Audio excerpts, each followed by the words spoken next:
আমরা এত কিছুর পরও গত ১৫-১৬ বছরে আমরা কোনো যেভাবে কথা বলতে পারি নাই, কথা বললেই যে ঝামেলাগুলো হতো, কথা বললেই যে মামলা মোকদ্দমা হতো বা যেভাবে হোক যেভাবেই চলছে ১৫-১৬ বছর এদিকে আমরা না যাই, বাট ওগুলো নিয়ে বাদই দিলাম, সব কিছু বাদই দিলাম। তারপর কি ট্যাগের রাজনীতি যাবে না? আমরা কি এখনও ট্যাগ দিব? এত কিছু করলেন, বিগত সরকারকে ক্ষমতাচ্যুত করার জন্য সবাই ঐক্যবদ্ধ হলো, আন্দোলন করা হলো। তখন কে শিবির, কে জামাত, কে জাতীয় পার্টি বা কেউ কেউ কোনো কিছু দেখলো না, সব কিছু এত বড় আন্দোলন হলো, সরকারকে বিদায় জানালেন। আবার যদি আপনারা ওই সেই শিবির ট্যাগ নিয়েই পড়ে থাকেন তাহলে তো ভাই আবারও পিছিয়ে পড়তে হবে।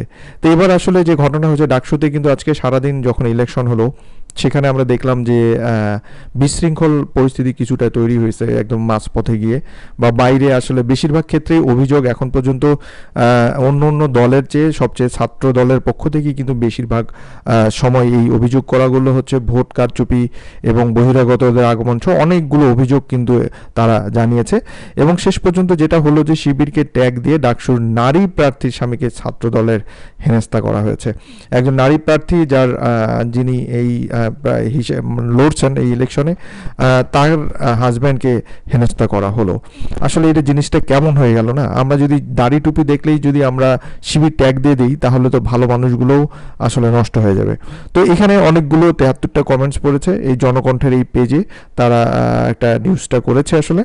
তো আমরা যদি তার এই কমেন্টসের যে রিয়াকশনে যদি যাই তাহলে আমরা দেখতে পাবো যে আসলে এই কাজের পক্ষে বিপক্ষে আসলে মানুষ কি ধরনের মতামত দেয়। তো আমরা এখানে যদি প্রথম কমেন্টে এখানে যদি দেখি, একজন বলছে যে ৩ কেন্দ্রে এগিয়ে রয়েছে ছাত্রদল। কেন্দ্র ৩টে হলো tempo stand, bus stand, auto stand. এটা জিনিসটা কি বলছে বুঝতেই পারছেন। এখানে বলেছে, বা আরেকজন বলেছে অসামাজিক যোগাযোগ মাধ্যমে বিগো লাইভে এসে ছাত্রদলের হার্নি কর্মীদের শান্ত থাকার নির্দেশ দিয়েছেন অনলাইন নেতা তারা করেন। যাই হোক, আমরা কোনো অবশ্যই যারা কমেন্টস করেন তাদেরও উচিত যে শীর্ষ দলীয় নেতাকে এখানে আসলে টেনে আনা উচিত নয়।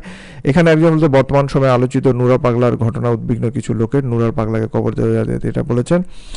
তো এখানে বলে তরুণরা কোনো আন্দোলনের জীবন দেওয়ার মতো ক্রেজি বানানোর ড্রাগনের নাম হলো ক্যাপটাগন। যদি প্রথম সিরিয়াল ব্যবহৃত ২০১২ সালে, এটা বাংলাদেশ সাপ্লাই দায়িত্বে ছিল, তার নাম হলো ক্যাপ্টেন শুভ। এগুলো লিখেছে।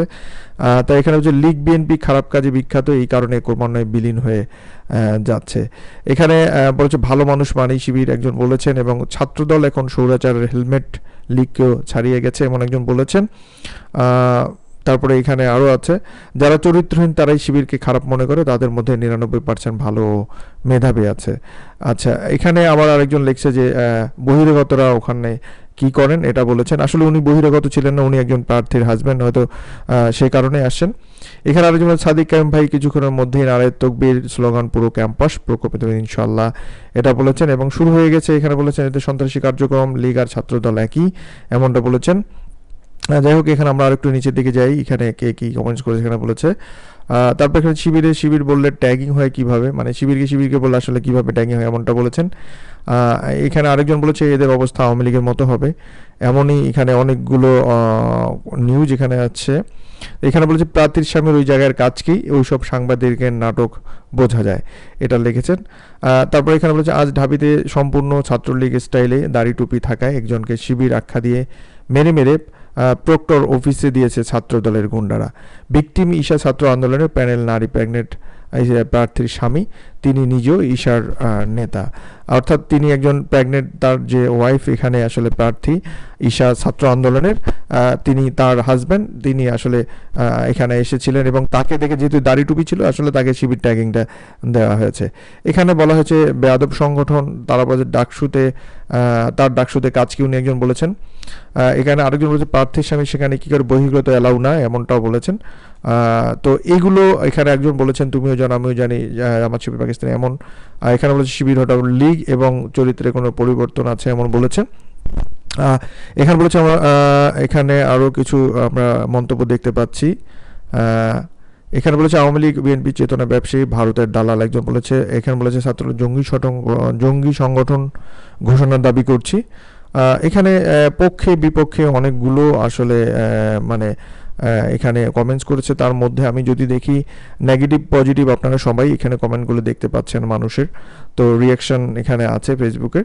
তো এখানে আরও কিছু এখানে কিন্তু কমেন্টস, প্রচুর কমেন্টস পড়বে, এখানে অলরেডি পড়েছে, এবং এখানে 1400 মানে 1400-র মতো মানুষ এখানে তাদের যে লাইক তারপরে এবং তাদের যে মানে এখানে বলেছে লাইক যেমন এই পোস্টে পড়েছে 589 জন, তার মধ্যে স্যাড মানে কষ্ট পেয়েছেন, দুঃখ পেয়েছেন এমন 475 জন, এবং এই পোস্টে রাগান্বিত হয়েছেন 315 জন। এই পোস্টে রাগান্বিত মানে যে তাকে যে এই শিবির ট্যাগিং দেওয়া হয়েছে, তাকে যে এক প্রকার হেনস্থা করা হয়েছে, এটার পেছনে অ্যাংরি হয়ে করেছেন 315, এবং 475 জন আছে ইয়াতে। তার মানে এই পোস্টে বোঝাই যাচ্ছে যে এতগুলো মানুষ আসলে এই জিনিসটাকে ভালোভাবে নেয়নি, যেটা ছাত্রদল যেটা হেনস্থা করেছে এটার আসলে মানে বিপক্ষেই মানুষ বলেছে যে এটা আসলে ঠিক হয়নি। দর্শক, আপনার কাছে কি মনে হয় যে এটা আসলে তাকে শিবির ট্যাগ দিয়ে আসলে ডাকসুর যে ছাত্রদলের যারা এই কাজটা করেছে, আপনি অবশ্যই কমেন্টস করে জানাবেন যে আসলে এটা কতটুকু উচিত হয়েছে। পক্ষে বিপক্ষে অবশ্যই মতামত থাকতে পারে, তবে আমরা চাই আমাদের যারা রাজনীতি করছেন অবশ্যই সুষ্ঠু ধারার রাজনীতি।